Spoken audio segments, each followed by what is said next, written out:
ರೈತರು ಭಾರತ ದೇಶದ ಬೆನ್ನೆಲುಬು. ರೈತರು ಬೆಳೆದರೆ ದೇಶ ಉದ್ಧಾರ ಆಗ್ತೈತೆ. ದೇಶದಲ್ಲಿದ್ದಂಥ ಉದ್ಯಮಿಗಳಾದಂಥ ಶುಗರ್ ಫ್ಯಾಕ್ಟ್ರಿ ಆಯಿತು, ದಾಲ್ ಫ್ಯಾಕ್ಟ್ರಿಗಳಾಗಲಿ, ಎಲ್ಲ ಉದ್ಯಮಿಗಳನ್ನು ಬೆಳಿಬೇಕಾಗ್ತೈತಿ. ಬೆಳಿಬೇಕಾಯ್ತಂದ್ರೆ ಮೊದಲ ಭೂಮಿ ಮುಖ್ಯ. ಭೂಮಿ ಫಲವತ್ತತೆ ಹೆಚ್ಚಾದರೆ ಇದೆಲ್ಲ ಅನುಕೂಲತೆ ಆಗ್ತೈತಿ. ಭೂಮಿ ಫಲವತ್ತತೆ ಹೆಚ್ಚಾಗಬೇಕಾಗಿತ್ತಪ್ಪ ಅಂತಂದ್ರೆ ನಾವು ಕೇವಲ ರಸಗೊಬ್ಬರ ಹಾಕೋದ್ರಿಂದ ಬೆಳಿತಾವು. ಆ ಭೂಮಿ ಬರ್ತಾ ಬರ್ತಾ ವರ್ಷ ಫಲವತ್ತತೆಯನ್ನು ಕಳ್ಕೊಂಡು ಹೋಗ್ತಾ ಇದೆ. ಒಂದು ದಿವಸ ಭೂಮಿ ತನ್ನ ಪೂರ್ತಿ ಫಲವತ್ತತೆ ಕಳ್ಕೊಂಡು ಹೋಗ್ಬಿಡ್ತಂದ್ರೆ ರೈತರು ಏನೂ ಮಾಡ್ಲಿಕ್ಕಾಗಿಲ್ಲ. ಅವತ್ತಾಗ ಇಡೀ ದೇಶನೇ ಸಫರ್ ಆಗ್ಬೇಕಾಗ್ತೈತಿ. ಅದಕ್ಕೆ ನಾವು ನಂದಿಯನ್ನು ಉತ್ತೇಜನ ಕೊಡಬೇಕಾಗ್ತೈತಿ. ಅದ್ರ ಬಂದಂಥ ಸಗಣಿಗಳನ್ನು ಬಳಸಿ ಸಾವಯವ ಗೊಬ್ಬರ ತಯಾರು ಮಾಡಿ ಭೂಮಿಗೆ ಹಾಕಿದರೆ ಭೂಮಿ ಫಲವತ್ತತೆ ಹೆಚ್ಚಾಗ್ತದೆ. ಭೂಮಿ ಫಲವತ್ತತೆ ಹೆಚ್ಚಾಯ್ತಂದ್ರೆ ಒಳ್ಳೆಯ ಬೆಳೆಗಳು ಬರ್ತವೆ. ಒಳ್ಳೆಯ ಬೆಳೆ ಬಂದು ನಮ್ಮ ಇಂಡಸ್ಟ್ರಿಯಲ್ ಬೆಳೆಯೋಕ್ಕೆ ಅನುಕೂಲ ಆಗ್ತೈತಿ.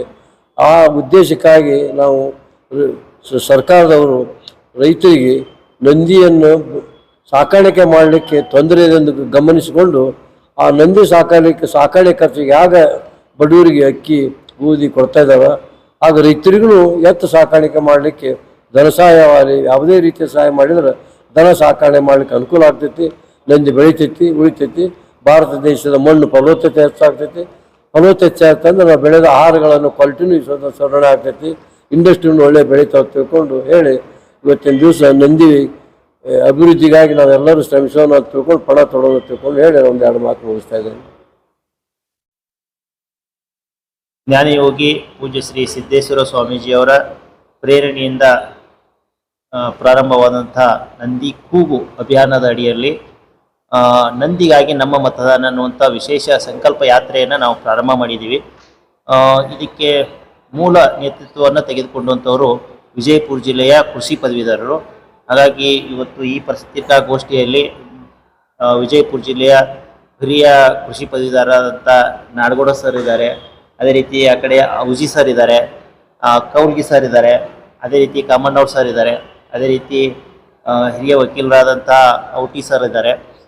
ಇವರೆಲ್ಲರ ಒಂದು ಸಮಕ್ಷಮದಲ್ಲಿ ಈ ಒಂದು ನಾವು ಪತ್ರಿಕಾಗೋಷ್ಠಿಯನ್ನು ನಾವು ಮಾಡ್ತಾ ಇದ್ದೀವಿ.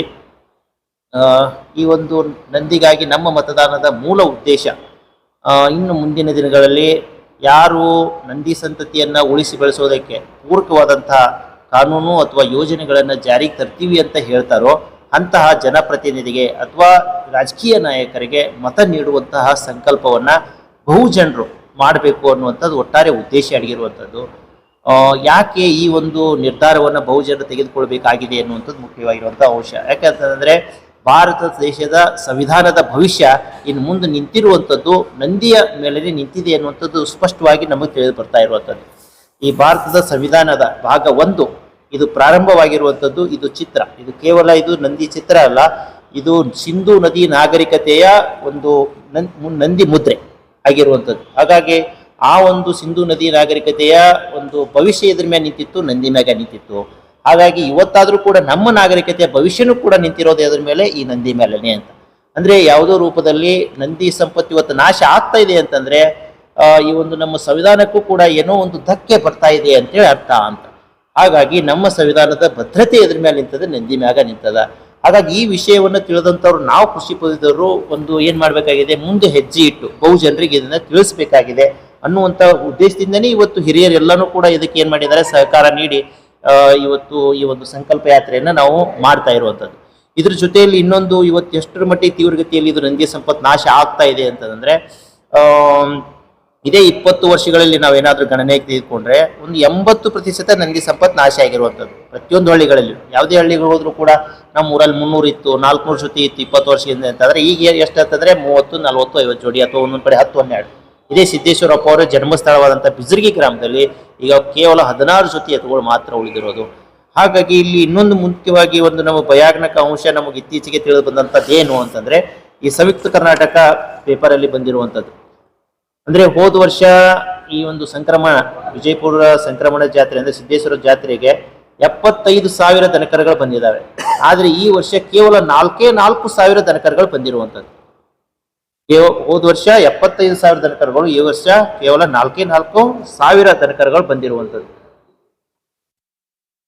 ಈ ವಿಷಯವನ್ನ ನಾವು ಸಮಾಜದ ಮುನ್ನೆಲೆಗೆ ತಂದು ಏನ್ ಮಾಡಬೇಕಾಗಿದೆ, ಆಳವಾದ ಚಿಂತನೆಗೆ ಒಳಪಡಿಸಬೇಕಾಗಿದೆ. ಆದ್ರೆ ಇದು ಏನಾಗಿದೆ, ಪೇಪರಲ್ಲಿ ಓದಿದೀವಿ, ಬಿಟ್ಟಿದ್ದೀವಿ.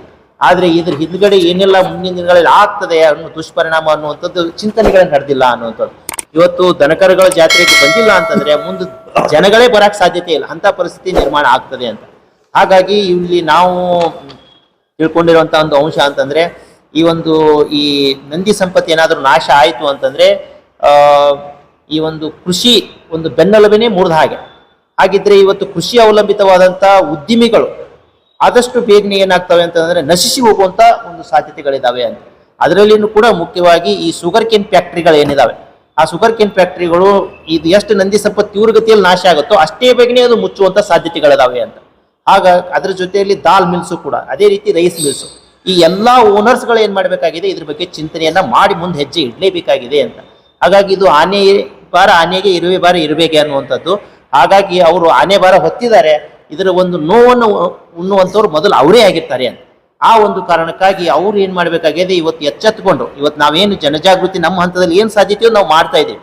ಹಾಗಾಗಿ ಅವ್ರ ಹಂತದಲ್ಲಿ ಏನಾದ್ರೂ ಇದು ಜನಜಾಗೃತಿ ಮೂಡಿಸಿ ಅದಕ್ಕೆ ಪೂರಕವಾದಂತಹ ಕಾನೂನು ಮತ್ತು ಯೋಜನೆಯನ್ನ ಜಾರಿಗೆ ತರಕ್ ಪ್ರಯತ್ನ ಮಾಡಿದ್ರೆ ಮಾತ್ರ ಏನಾಗ್ತದೆ, ಅವರಿಗೂ ಒಳ್ಳೆಯ ಭವಿಷ್ಯ ಇದೆ, ಮತ್ತು ಉಳಿದೆಲ್ಲ ಏನು ಈ ಉದ್ದಿಮೆಗಳನ್ನು ಅವಲಂಬಿಸಿದ್ದಾರೆ ಅವ್ರಿಗೂ ಕೂಡ ಒಳ್ಳೆಯ ಭವಿಷ್ಯ ಇದೆ.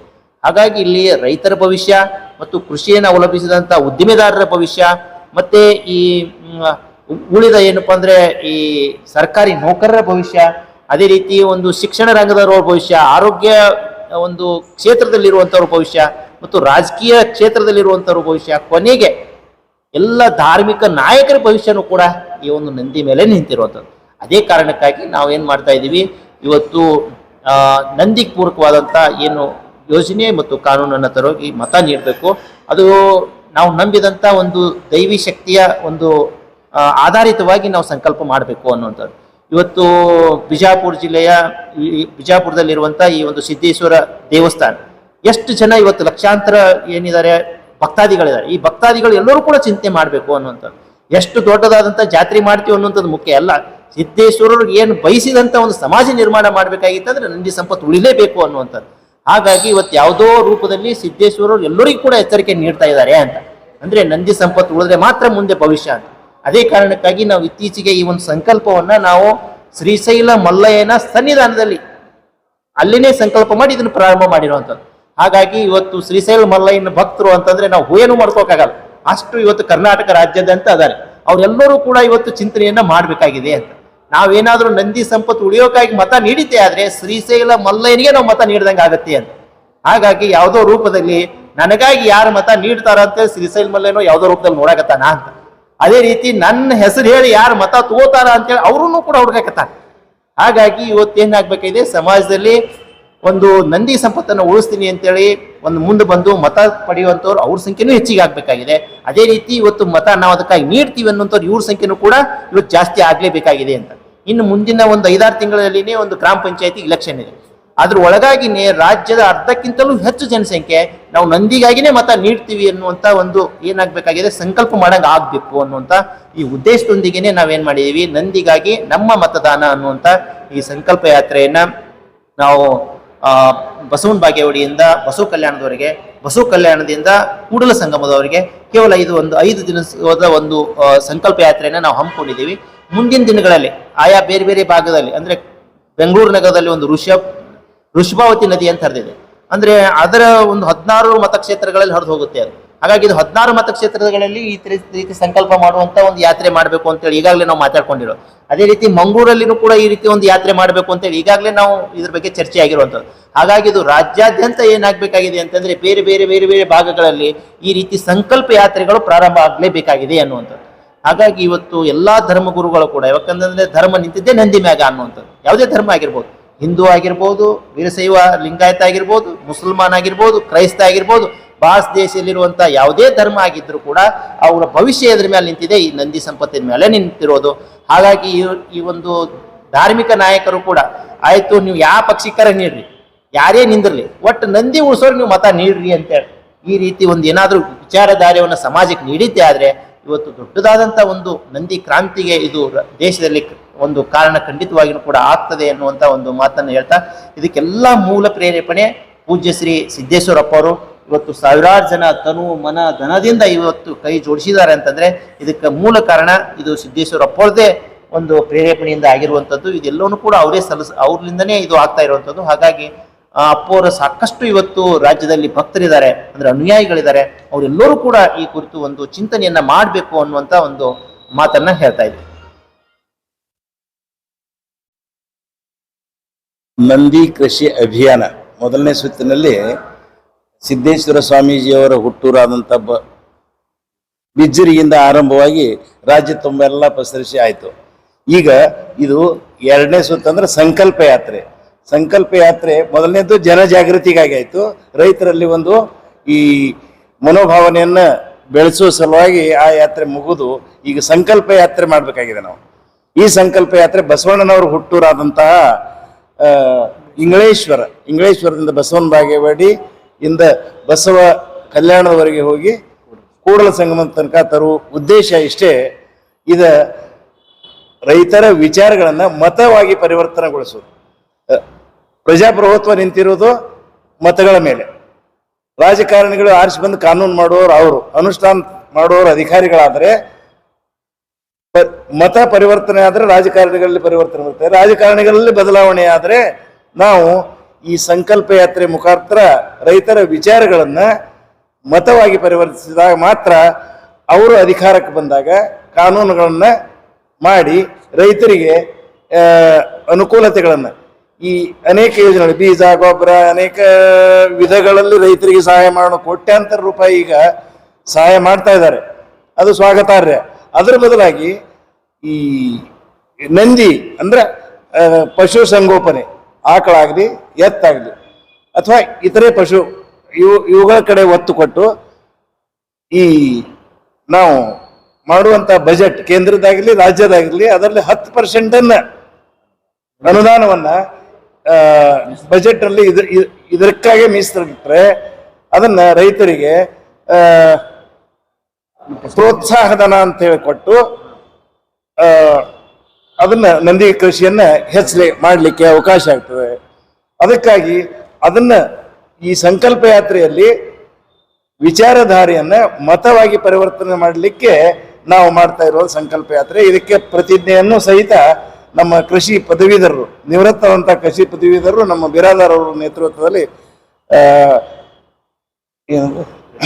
ಪ್ರತಿಜ್ಞಾ ವಿಧಿಯನ್ನು ಸಹಿತ ಸ್ವೀಕರಿಸಿ ಅಭಿಯಾನವನ್ನ ಇಂಗಳೇಶ್ವರದಿಂದ ಪ್ರಾರಂಭಿಸಿ ಬಸವನ ಬಾಗೇವಾಡಿ, ಬಸವ ಕಲ್ಯಾಣ, ನಂತರ ಕೂಡಲ ಸಂಗಮದವರೆಗೆ ಆರಂಭಿಸಿದ್ದೇವೆ.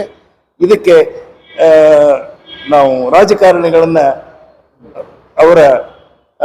ಅವರಲ್ಲಿಯೂ ಈ ಸಂಕಲ್ಪ ಮೂಡಬೇಕು ಅಂತ ಆಸೆ ಇಟ್ಟುಕೊಂಡು ರೈತರನ್ನ ಪ್ರಚೋದಿಸಿ ರಾಜಕಾರಣಿಗಳಿಗೆ ಮುಟ್ಟಿಸುವುದಕ್ಕೆ ವಿಧಾನಸೌಧ ಮತ್ತು ಪಾರ್ಲಿಮೆಂಟ್ನಲ್ಲಿ ಈ ನಮ್ಮ ಕೂಗು ಮುಟ್ಟಿ ಈ ಅಭಿಯಾನಕ್ಕೆ ಯಶಸ್ವಿ ಸಿಗಲಿ ಅಂತೇಳಿ ನಾವು ವಿಚಾರ ಇಟ್ಟುಕೊಂಡು ಈ ಸಂಕಲ್ಪವನ್ನು ಮಾಡ್ತಾ ಇದ್ದೀವಿ.